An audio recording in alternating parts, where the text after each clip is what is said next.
ਸਤਿ ਸ਼੍ਰੀ ਅਕਾਲ। ਇਸ ਸੈਸ਼ਨ ਵਿੱਚ ਤੁਹਾਡਾ ਸਵਾਗਤ ਹੈ। ਇਸ ਸੈਸ਼ਨ ਵਿੱਚ ਅਸੀਂ ਬੁਨਿਆਦੀ ਸਿਧਾਂਤਾਂ ਬਾਰੇ ਵੇਖਾਂਗੇ ਜੋ ਸਾਡੇ ਸਿੱਖਣ ਦੇ ਤਰੀਕੇ ਨੂੰ ਆਕਾਰ ਦਿੰਦੇ ਹਨ ਅਤੇ ਉਹਨਾਂ ਸਿਧਾਂਤਾਂ ਦੀ ਖੋਜ ਕਰਦੇ ਹਨ ਜੋ ਸਿੱਖਿਆ ਦੇ ਵਿਗਿਆਨ ਨੂੰ ਸਮਝਣ ਵਿੱਚ ਸਾਡੀ ਮਦਦ ਕਰਦੇ ਹਨ। ਭਾਵੇਂ ਤੁਸੀਂ ਇੱਕ ਇੰਸਟ੍ਰਕਟਰ ਹੋ, ਇੱਕ ਟ੍ਰੇਨੀ ਹੋ ਜਾਂ ਸਿੱਖਣ ਦੇ ਕੰਮ ਕਰਨ ਦੇ ਤਰੀਕੇ ਬਾਰੇ ਸਿਰਫ ਉਤਸੁਕ ਹੋ, ਇਹ ਸੈਸ਼ਨ ਕੀਮਤੀ ਸਮਝ ਪ੍ਰਦਾਨ ਕਰੇਗਾ।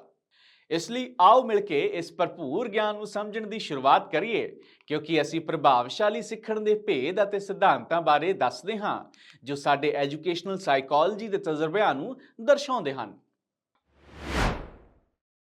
ਉਦੇਸ਼: ਇਸ ਸੈਸ਼ਨ ਦੇ ਅੰਤ ਵਿੱਚ ਤੁਸੀਂ ਇਹ ਕਰ ਸਕੋਗੇ: ਲਰਨਿੰਗ ਦੇ ਵੱਖ-ਵੱਖ ਨਿਯਮਾਂ ਦੀ ਵਿਆਖਿਆ ਕਰਨਾ, ਵੱਖ-ਵੱਖ ਮਨੋਵਿਗਿਆਨੀਆਂ ਦੁਆਰਾ ਲਰਨਿੰਗ ਦੀਆਂ ਥਿਊਰੀਜ਼ ਤੇ ਪ੍ਰਯੋਗਾਂ ਦੀ ਵਿਆਖਿਆ ਕਰਨਾ, ਲਰਨਿੰਗ ਦੀ ਸਿਚੁਏਸ਼ਨ ਵਿੱਚ ਪ੍ਰਯੋਗਾਂ ਦੀ ਉਪਯੋਗਤਾ ਦੀ ਵਿਆਖਿਆ ਕਰਨਾ ਅਤੇ ਲਰਨਿੰਗ ਦੇ ਨਿਯਮਾਂ ਦੇ ਸਬੰਧ ਵਿੱਚ ਪ੍ਰਯੋਗ ਦੇ ਪ੍ਰਭਾਵ ਨੂੰ ਸਮਝਾਉਣਾ। ਲਰਨਿੰਗ ਦੇ ਨਿਯਮ: ਐਜੂਕੇਸ਼ਨਲ ਸਾਈਕੋਲੋਜੀ ਵਿੱਚ ਲਰਨਿੰਗ ਦੇ ਨਿਯਮ ਇਹ ਸਮਝਣ ਲਈ ਇੱਕ ਬੁਨਿਆਦੀ ਢਾਂਚਾ ਪ੍ਰਦਾਨ ਕਰਦੇ ਹਨ ਕਿ ਵਿਅਕਤੀ ਨਵੇਂ ਗਿਆਨ ਅਤੇ ਹੁਨਰ ਨੂੰ ਕਿਵੇਂ ਪ੍ਰਾਪਤ ਕਰਦੇ ਹਨ। ਇਹ ਕਾਨੂੰਨ ਲਰਨਿੰਗ ਦੀ ਪ੍ਰਕਿਰਿਆ ਨੂੰ ਅਨੁਕੂਲ ਬਣਾਉਣ ਲਈ ਸਿੱਖਿਅਕਾਂ ਅਤੇ ਸਿੱਖਿਆਰਥੀਆਂ ਦੋਵਾਂ ਨੂੰ ਗਾਈਡੈਂਸ ਪ੍ਰਦਾਨ ਕਰਦੇ ਹਨ। ਲਰਨਿੰਗ ਦੇ 10 ਜ਼ਰੂਰੀ ਨਿਯਮ ਹਨ। ਇਹ ਹਨ: ਤਿਆਰੀ ਦਾ ਕਾਨੂੰਨ, ਦੁਹਰਾਉਣਾ ਜਾਂ ਬਾਰੰਬਾਰਤਾ ਦਾ ਕਾਨੂੰਨ, ਪ੍ਰਭਾਵ ਦਾ ਕਾਨੂੰਨ, ਉਦੇਸ਼ ਦਾ ਕਾਨੂੰਨ, ਸੰਗਠਨ ਦਾ ਕਾਨੂੰਨ, ਮਲਟੀਪਲ ਲਰਨਿੰਗ ਦਾ ਕਾਨੂੰਨ, ਪਰਿਪੱਕਤਾ ਦਾ ਕਾਨੂੰਨ, ਤਾਜ਼ਗੀ ਦਾ ਕਾਨੂੰਨ, ਏਕੀਕਰਨ ਦਾ ਕਾਨੂੰਨ, ਜੋਸ਼ ਨਾਲ ਭਾਗੀਦਾਰੀ ਦਾ ਕਾਨੂੰਨ। ਤਿਆਰੀ ਦਾ ਕਾਨੂੰਨ: ਇੱਕ ਸਿੱਖਿਆਰਥੀ ਨੂੰ ਨਵੇਂ ਹੁਨਰ ਜਾਂ ਗਿਆਨ ਪ੍ਰਾਪਤ ਕਰਨ ਲਈ ਇੱਛਕ ਅਤੇ ਮੈਂਟਲੀ ਤੌਰ ਤੇ ਤਿਆਰ ਹੋਣਾ ਚਾਹੀਦਾ ਹੈ। ਇੰਸਟ੍ਰਕਟਰ ਨੂੰ ਅਜਿਹਾ ਮਾਹੌਲ ਬਣਾਉਣਾ ਚਾਹੀਦਾ ਹੈ ਜੋ ਇਸ ਤਿਆਰੀ ਨੂੰ ਉਤਸ਼ਾਹਿਤ ਕਰਦਾ ਹੈ। ਦੁਹਰਾਉਣਾ ਜਾਂ ਬਾਰੰਬਾਰਤਾ ਦਾ ਕਾਨੂੰਨ: ਕਿਸੇ ਹੁਨਰ ਦਾ ਵਾਰ-ਵਾਰ ਅਭਿਆਸ ਇੱਕ ਆਦਤ ਬਣ ਜਾਂਦਾ ਹੈ, ਪਰ ਗਲਤ ਅਭਿਆਸਾਂ ਤੋਂ ਬਚਣਾ ਚਾਹੀਦਾ ਹੈ। ਲਗਾਤਾਰ ਅਭਿਆਸ ਅਤੇ ਦੁਹਰਾਉਣਾ ਹੁਨਰ ਨੂੰ ਬਰਕਰਾਰ ਰੱਖਣ ਲਈ ਜ਼ਰੂਰੀ ਹੈ। ਪ੍ਰਭਾਵ ਦਾ ਨਿਯਮ: ਲਰਨਿੰਗ ਉਦੋਂ ਆਸਾਨ ਹੁੰਦੀ ਹੈ ਜਦੋਂ ਇਹ ਸੰਤੁਸ਼ਟੀ ਜਾਂ ਆਨੰਦ ਦਿੰਦੀ ਹੈ ਅਤੇ ਇਹ ਦਰਦ ਜਾਂ ਅਸੰਤੁਸ਼ਟੀ ਦੇ ਨਤੀਜੇ ਵਜੋਂ ਮੁਸ਼ਕਿਲ ਹੋਣ ਦੀ ਸੰਭਾਵਨਾ ਘੱਟ ਕਰਦੀ ਹੈ। ਉਦੇਸ਼ ਦਾ ਨਿਯਮ: ਅਸੀਂ ਉਹ ਚੀਜ਼ਾਂ ਸਿੱਖਣ ਦੀ ਕੋਸ਼ਿਸ਼ ਕਰਦੇ ਹਾਂ ਜੋ ਤੁਰੰਤ ਲਾਭਦਾਇਕ ਜਾਂ ਉਦੇਸ਼ਪੂਰਨ ਹੁੰਦੀਆਂ ਹਨ। ਵਿਹਾਰਕਤਾ ਸਾਡੀ ਲਰਨਿੰਗ ਨੂੰ ਚਲਾਉਂਦੀ ਹੈ। ਸੰਗਠਨ ਦਾ ਕਾਨੂੰਨ: ਲਰਨਿੰਗ ਉਸ ਚੀਜ਼ ਨੂੰ ਬਣਾਉਂਦਾ ਹੈ ਜੋ ਅਸੀਂ ਪਹਿਲਾਂ ਹੀ ਜਾਣਦੇ ਹਾਂ, ਜਿਸ ਨਾਲ ਜਾਣੂ ਸੰਕਲਪਾਂ ਨੂੰ ਸਮਝਣਾ ਆਸਾਨ ਹੋ ਜਾਂਦਾ ਹੈ। ਸਾਧਾਰਨ ਮਾਮਲੇ ਔਖੇ ਮਾਮਲਿਆਂ ਨਾਲੋਂ ਵਧੇਰੇ ਆਸਾਨੀ ਨਾਲ ਸਿੱਖੇ ਜਾਂਦੇ ਹਨ। ਮਲਟੀਪਲ ਲਰਨਿੰਗ ਦਾ ਕਾਨੂੰਨ: ਲਰਨਿੰਗ ਸਿਰਫ ਨਵਾਂ ਗਿਆਨ ਹੀ ਨਹੀਂ, ਸਗੋਂ ਆਦਤਾਂ ਅਤੇ ਰਵੱਈਏ ਵੀ ਸ਼ਾਮਿਲ ਹਨ ਜੋ ਆਮ ਤੌਰ ਤੇ ਜੀਵਨ ਲਈ ਜ਼ਰੂਰੀ ਹਨ, ਜਿਵੇਂ ਕਿ ਅਨੁਸ਼ਾਸਨ ਅਤੇ ਸਹਿਯੋਗ। ਪਰਿਪੱਕਤਾ ਦਾ ਨਿਯਮ: ਲਰਨਿੰਗ ਸਭ ਤੋਂ ਪ੍ਰਭਾਵਸ਼ਾਲੀ ਹੁੰਦੀ ਹੈ ਜਦੋਂ ਇਹ ਸਿੱਖਿਆਰਥੀ ਦੀ ਸਰੀਰਕ ਅਤੇ ਮਾਨਸਿਕ ਪਰਿਪੱਕਤਾ ਨਾਲ ਮੇਲ ਖਾਂਦੀ ਹੈ। ਕਿਸੇ ਹੁਨਰ ਨੂੰ ਸਿਖਾਉਣਾ ਬਿਹਤਰ ਹੁੰਦਾ ਹੈ ਜਦੋਂ ਕੋਈ ਸਿੱਖਿਆਰਥੀ ਇਸ ਦੇ ਲਈ ਤਿਆਰ ਹੁੰਦਾ ਹੈ। ਤਾਜ਼ਗੀ ਦਾ ਨਿਯਮ: ਹਾਲ ਹੀ ਵਿੱਚ ਸਿੱਖੀਆਂ ਗਈਆਂ ਮਟੀਰੀਅਲ ਨੂੰ ਬਹੁਤ ਪਹਿਲਾਂ ਸਿੱਖੀਆਂ ਗਈਆਂ ਸਰਗਰਮੀਆਂ ਨਾਲੋਂ ਵਧੇਰੇ ਆਸਾਨੀ ਨਾਲ ਯਾਦ ਕੀਤਾ ਜਾਂਦਾ ਹੈ। ਲਗਾਤਾਰ ਯਾਦ ਕਰਨਾ, ਖਾਸ ਤੌਰ ਤੇ ਪ੍ਰੀਖਿਆ ਤੋਂ ਪਹਿਲਾਂ, ਲਾਭਦਾਇਕ ਹੈ। ਇਕਸੁਰਤਾ ਦਾ ਕਾਨੂੰਨ: ਕੇਵਲ ਉਹ ਲਰਨਿੰਗ ਜੋ ਚੰਗੀ ਤਰ੍ਹਾਂ ਸਮਾਈ ਹੋਈ ਹੈ, ਬਣਾਈ ਰੱਖੀ ਗਈ ਹੈ ਅਤੇ ਦੁਬਾਰਾ ਪੈਦਾ ਕੀਤੀ ਗਈ ਹੈ, ਕਿਸੇ ਦੇ ਗਿਆਨ ਅਤੇ ਹੁਨਰ ਦਾ ਹਿੱਸਾ ਬਣ ਜਾਂਦੀ ਹੈ। ਜੋਸ਼ ਨਾਲ ਭਾਗੀਦਾਰੀ ਦਾ ਕਾਨੂੰਨ: ਸਾਡੇ ਸਾਰੇ ਆਰਗਨਸ ਦੀ ਸੰਵੇਦਨਾ ਜੋਸ਼ ਨਾਲ ਲਰਨਿੰਗ ਨੂੰ ਵਧਾਉਂਦੀ ਹੈ। ਲਰਨਿੰਗ ਦੇ ਪ੍ਰੋਸੈਸ ਵਿੱਚ ਕਈ ਇੰਦਰੀਆਂ ਦੀ ਵਰਤੋਂ ਕਰਨਾ ਬਿਹਤਰ ਸਮਝ ਨੂੰ ਉਤਸ਼ਾਹਿਤ ਕਰਦਾ ਹੈ। ਲਰਨਿੰਗ ਦੇ ਸਿਧਾਂਤ: ਇੱਥੇ ਸਿੱਖਿਆ ਅਤੇ ਨੌਕਰੀ ਦੀ ਟ੍ਰੇਨਿੰਗ ਵਿੱਚ ਵਰਤੇ ਜਾਣ ਵਾਲੇ ਕੁਝ ਮਹੱਤਵਪੂਰਨ ਸਿਧਾਂਤ ਹਨ। ਪਾਵਲੋਵ ਦੁਆਰਾ ਕਲਾਸੀਕਲ ਕੰਡੀਸ਼ਨਿੰਗ ਦਾ ਸਿਧਾਂਤ, ਥੌਰਨਡਾਈਕ ਦੁਆਰਾ ਟ੍ਰਾਇਲ ਐਂਡ ਐਰਰ ਦਾ ਸਿਧਾਂਤ, ਕੋਲਰ ਦੁਆਰਾ ਇਨਸਾਈਟ ਦਾ ਸਿਧਾਂਤ ਅਤੇ ਸਕਿਨਰ ਦੁਆਰਾ ਆਪਰੈਂਟ ਕੰਡੀਸ਼ਨਿੰਗ ਦਾ ਸਿਧਾਂਤ। ਆਓ ਇਨ੍ਹਾਂ ਵਿੱਚੋਂ ਹਰੇਕ ਸਿਧਾਂਤ ਨੂੰ ਵਿਸਥਾਰ ਵਿੱਚ ਵੇਖੀਏ। ਕਲਾਸੀਕਲ ਕੰਡੀਸ਼ਨਿੰਗ ਦਾ ਸਿਧਾਂਤ: ਇਵਾਨ ਪਾਵਲੋਵ ਇੱਕ ਮਸ਼ਹੂਰ ਰੂਸੀ ਮਨੋਵਿਗਿਆਨੀ, ਕਲਾਸੀਕਲ ਕੰਡੀਸ਼ਨਿੰਗ ਦੇ ਆਪਣੇ ਸਿਧਾਂਤ ਲਈ ਜਾਣਿਆ ਜਾਂਦਾ ਹੈ। ਪਾਵਲੋਵ ਦਾ ਕਲਾਸੀਕਲ ਕੰਡੀਸ਼ਨਿੰਗ ਦਾ ਸਿਧਾਂਤ ਦੱਸਦਾ ਹੈ ਕਿ ਜਦੋਂ ਅਸੀਂ ਕਿਸੇ ਨਿਰਪੱਖ ਉਤੇਜਨਾ ਨੂੰ ਕਿਸੇ ਚੀਜ਼ ਨਾਲ ਜੋੜਦੇ ਹਾਂ ਜੋ ਕੁਦਰਤੀ ਤੌਰ ਤੇ ਭੋਜਨ ਵਰਗੀ ਪ੍ਰਤੀਕਿਰਿਆ ਪੈਦਾ ਕਰਦੀ ਹੈ, ਤਾਂ ਨਿਰਪੱਖ ਉਤੇਜਨਾ ਸਾਨੂੰ ਕੁਦਰਤੀ ਉਤੇਜਨਾ ਵਾਂਗ ਹੀ ਪ੍ਰਤੀਕਿਰਿਆ ਕਰਦੀ ਹੈ। ਦੂਜੇ ਸ਼ਬਦਾਂ ਵਿੱਚ, ਅਸੀਂ ਕਿਸੇ ਨਵੀਂ ਚੀਜ਼ ਦਾ ਜਵਾਬ ਦੇਣਾ ਸਿੱਖਦੇ ਹਾਂ ਕਿਉਂਕਿ ਅਸੀਂ ਇਸ ਨੂੰ ਕਿਸੇ ਜਾਣੂ ਚੀਜ਼ ਨਾਲ ਜੋੜਦੇ ਹਾਂ। ਪਾਵਲੋਵ ਦੇ ਕਲਾਸਿਕ ਪ੍ਰਯੋਗ ਵਿੱਚ ਕੁੱਤੇ ਸ਼ਾਮਿਲ ਸਨ। ਉਸਨੇ ਦੇਖਿਆ ਕਿ ਕੁੱਤੇ ਭੋਜਨ ਨੂੰ ਦੇਖਦੇ ਜਾਂ ਸੁੰਘਣ ਤੇ ਕੁਦਰਤੀ ਤੌਰ ਤੇ ਲਾਰ ਕੱਢਦੇ ਹਨ। ਆਪਣੇ ਸਿਧਾਂਤ ਨੂੰ ਦਰਸਾਉਣ ਲਈ ਉਸਨੇ ਇੱਕ ਘੰਟੀ ਵਜਾਈ ਜੋ ਕੁੱਤਿਆਂ ਨੂੰ ਭੋਜਨ ਦੇਣ ਤੋਂ ਪਹਿਲਾਂ ਇੱਕ ਨਿਰਪੱਖ ਜੋਸ਼ ਦਿੰਦੀ ਹੈ। ਇਸ ਪ੍ਰਕਿਰਿਆ ਨੂੰ ਕਈ ਵਾਰ ਦੁਹਰਾਉਣ ਤੋਂ ਬਾਅਦ, ਉਦੋਂ ਵੀ ਜਦੋਂ ਕੋਈ ਭੋਜਨ ਨਹੀਂ ਸੀ, ਕੁੱਤਿਆਂ ਨੇ ਘੰਟੀ ਦੀ ਆਵਾਜ਼ ਤੇ ਲਾਰ ਕੱਢਣੀ ਸ਼ੁਰੂ ਕਰ ਦਿੱਤੀ। ਆਓ ਹੁਣ ਲਰਨਿੰਗ ਦੀਆਂ ਸਥਿਤੀਆਂ ਵਿੱਚ ਇਸ ਸਿਧਾਂਤ ਦੀ ਉਪਯੋਗਤਾ ਨੂੰ ਵੇਖੀਏ। ਕਲਾਸਰੂਮ ਪ੍ਰਬੰਧਨ। ਇੱਕ ਖਾਸ ਸਿਗਨਲ ਜਾਂ ਰੂਟੀਨ ਦੇ ਨਾਲ ਪਾਠ ਸ਼ੁਰੂ ਕਰਨ ਨਾਲ, ਜਿਵੇਂ ਕਿ ਇੱਕ ਸੌਫਟ ਚਾਈਮ ਵਜਾਉਣਾ, ਟ੍ਰੇਨੀਜ਼ ਇਸ ਧੁਨੀ ਨੂੰ ਪਾਠ ਦੀ ਸ਼ੁਰੂਆਤ ਨਾਲ ਜੋੜਨਾ ਸਿੱਖ ਸਕਦੇ ਹਨ। ਉਹਨਾਂ ਨੂੰ ਲਰਨਿੰਗ ਦੇ ਮੋਡ ਵਿੱਚ ਬਦਲਣ ਵਿੱਚ ਮਦਦ ਕਰ ਸਕਦੇ ਹਨ। ਫੋਬੀਆ ਦਾ ਇਲਾਜ।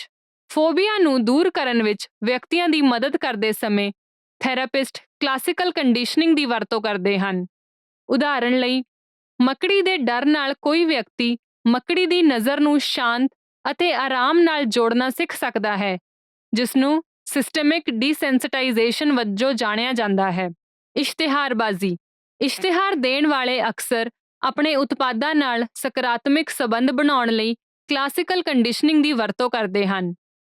ਉਹ ਆਪਣੇ ਉਤਪਾਦਾਂ ਦੇ ਨਾਲ ਆਕਰਸ਼ਕ ਚਿੱਤਰਾਂ ਜਾਂ ਆਕਰਸ਼ਕ ਜਿੰਗਲਾਂ ਨੂੰ ਜੋੜਦੇ ਹਨ ਤਾਂ ਜੋ ਉਪਭੋਗਤਾਵਾਂ ਨੂੰ ਬ੍ਰਾਂਡ ਵੇਖਣ ਸਮੇਂ ਵਧੀਆ ਮਹਿਸੂਸ ਹੋਵੇ। ਜਾਨਵਰਾਂ ਦੀ ਟ੍ਰੇਨਿੰਗ। ਟ੍ਰੇਨਰ ਜਾਨਵਰਾਂ ਨੂੰ ਵੱਖ-ਵੱਖ ਵਿਵਹਾਰ ਸਿਖਾਉਣ ਲਈ ਕਲਾਸੀਕਲ ਕੰਡੀਸ਼ਨਿੰਗ ਦੀ ਵਰਤੋਂ ਕਰਦੇ ਹਨ। ਉਦਾਹਰਣ ਲਈ, ਇੱਕ ਕੁੱਤਾ ਇੱਕ ਟ੍ਰੀਟ ਪ੍ਰਾਪਤ ਕਰਨ ਦੇ ਨਾਲ ਇੱਕ ਕਲਿੱਕ ਕਰਨ ਵਾਲੇ ਦੀ ਆਵਾਜ਼ ਨੂੰ ਜੋੜਨਾ ਸਿੱਖ ਸਕਦਾ ਹੈ, ਜਿਸ ਨਾਲ ਉਹਨੂੰ ਖਾਸ ਕਾਰਵਾਈਆਂ ਲਈ ਟ੍ਰੇਨਿੰਗ ਦੇਣਾ ਆਸਾਨ ਹੋ ਜਾਂਦਾ ਹੈ।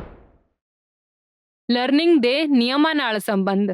ਪਾਵਲੋਵ ਦਾ ਕਲਾਸੀਕਲ ਕੰਡੀਸ਼ਨਿੰਗ ਦਾ ਸਿਧਾਂਤ ਕੰਟੀਗੁਇਟੀ ਦੇ ਕਾਨੂੰਨ ਨਾਲ ਜੁੜਿਆ ਹੋਇਆ ਹੈ, ਜੋ ਦੱਸਦਾ ਹੈ ਕਿ ਸਮੇਂ ਦੇ ਨਾਲ ਤਾਜ਼ੀ ਵਾਪਰਨ ਵਾਲੀਆਂ ਘਟਨਾਵਾਂ ਸਾਡੇ ਦਿਮਾਗ ਵਿੱਚ ਜੁੜ ਜਾਂਦੀਆਂ ਹਨ। ਆਪਣੇ ਸਿਧਾਂਤ ਨੂੰ ਦਰਸਾਉਣ ਲਈ ਉਸਨੇ ਇੱਕ ਘੰਟੀ ਵਜਾਈ ਜੋ ਡੌਗਸ ਨੂੰ ਭੋਜਨ ਦੇਣ ਤੋਂ ਪਹਿਲਾਂ ਇੱਕ ਨਿਰਪੱਖ ਜੋਸ਼ ਦਿੰਦਾ ਹੈ। ਜਿੰਨਾ ਜ਼ਿਆਦਾ ਉਤੇਜਨਾ, ਓਨਾ ਹੀ ਹੁੰਗਾਰਾ ਅਤੇ ਉਸ ਦਾ ਉਲਟ ਵੀ ਹੁੰਦਾ ਸੀ। ਟ੍ਰਾਇਲ ਐਂਡ ਐਰਰ ਦਾ ਸਿਧਾਂਤ। ਐਡਵਰਡ ਥੌਰਨਡਾਈਕ, ਇੱਕ ਮੋਹਰੀ ਅਮਰੀਕੀ ਮਨੋਵਿਗਿਆਨੀ, ਕਨੈਕਸ਼ਨਵਾਦ ਦੇ ਆਪਣੇ ਸਿਧਾਂਤ ਲਈ ਜਾਣਿਆ ਜਾਂਦਾ ਹੈ, ਜਿਸ ਨੂੰ ਅਕਸਰ ਟ੍ਰਾਇਲ ਐਂਡ ਐਰਰ ਦਾ ਸਿਧਾਂਤ ਕਿਹਾ ਜਾਂਦਾ ਹੈ। ਥੌਰਨਡਾਈਕ ਦਾ ਸਿਧਾਂਤ ਸੁਝਾਅ ਦਿੰਦਾ ਹੈ ਕਿ ਲਰਨਿੰਗ ਉਤੇਜਨਾ ਅਤੇ ਪ੍ਰਤੀਕਿਰਿਆਵਾਂ ਵਿਚਕਾਰ ਸਬੰਧਾਂ ਜਾਂ ਸੰਬੰਧਾਂ ਦੀ ਸਥਾਪਨਾ ਦੁਆਰਾ ਹੁੰਦੀ ਹੈ। ਸਧਾਰਨ ਸ਼ਬਦਾਂ ਵਿੱਚ, ਜਦੋਂ ਅਸੀਂ ਆਪਣੇ ਕੰਮਾਂ ਤੋਂ ਸਕਾਰਾਤਮਕ ਨਤੀਜਿਆਂ ਦਾ ਅਨੁਭਵ ਕਰਦੇ ਹਾਂ ਤਾਂ ਅਸੀਂ ਉਹਨਾਂ ਕੰਮਾਂ ਨੂੰ ਦੁਹਰਾਉਣ ਦੀ ਜ਼ਿਆਦਾ ਸੰਭਾਵਨਾ ਰੱਖਦੇ ਹਾਂ। ਆਪਣੇ ਪ੍ਰਯੋਗਾਂ ਵਿੱਚ ਥੌਰਨਡਾਈਕ ਨੇ ਇੱਕ ਭੁੱਖੀ ਬਿੱਲੀ ਨੂੰ ਇੱਕ ਪਜ਼ਲ ਬਾਕਸ ਦੇ ਅੰਦਰ ਰੱਖਿਆ। ਬਿੱਲੀ ਨੇ ਬਚਣ ਲਈ ਟ੍ਰਾਇਲ ਐਂਡ ਐਰਰ ਵਜੋਂ ਕਈ ਕੋਸ਼ਿਸ਼ਾਂ ਕੀਤੀਆਂ। ਇਸਨੇ ਲਿਵਰ ਖਿੱਚ ਕੇ ਸਫਲਤਾਪੂਰਵਕ ਦਰਵਾਜ਼ਾ ਖੋਲ੍ਹਣ ਤੱਕ ਵੱਖ-ਵੱਖ ਕਾਰਵਾਈਆਂ ਦੀ ਕੋਸ਼ਿਸ਼ ਕੀਤੀ। ਸਫਲ ਕਾਰਵਾਈ ਵਾਰ-ਵਾਰ ਅਭਿਆਸਾਂ ਅਤੇ ਨਤੀਜਿਆਂ ਤੋਂ ਲਰਨਿੰਗ ਦਾ ਨਤੀਜਾ ਸੀ।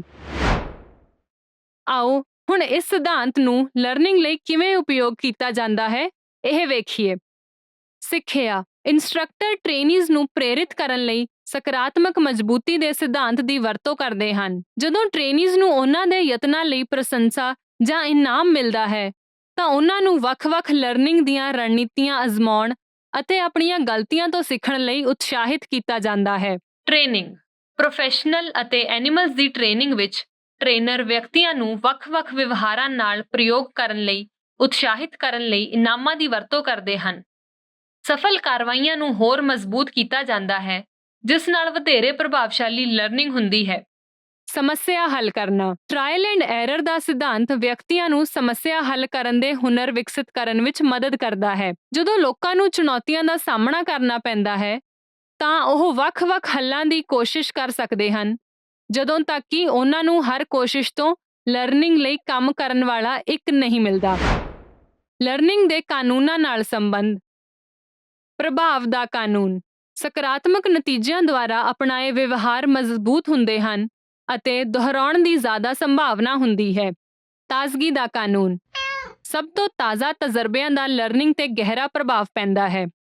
ਥੌਰਨਡਾਈਕ ਦੇ ਪ੍ਰਯੋਗਾਂ ਵਿੱਚ, ਜਿਵੇਂ ਕਿ ਬਿੱਲੀ ਨੇ ਪਜ਼ਲ ਬਾਕਸ ਤੋਂ ਬਚਣ ਲਈ ਵੱਖ-ਵੱਖ ਕਾਰਵਾਈਆਂ ਦੀ ਕੋਸ਼ਿਸ਼ ਕੀਤੀ, ਸਭ ਤੋਂ ਤਾਜ਼ਾ ਅਜ਼ਮਾਇਸ਼ ਵਿੱਚ ਸਫਲ ਕਾਰਵਾਈ ਨੇ ਲਰਨਿੰਗ ਦੀ ਪ੍ਰਕਿਰਿਆ ਤੇ ਵਧੇਰੇ ਮਹੱਤਵਪੂਰਨ ਪ੍ਰਭਾਵ ਪਾਇਆ।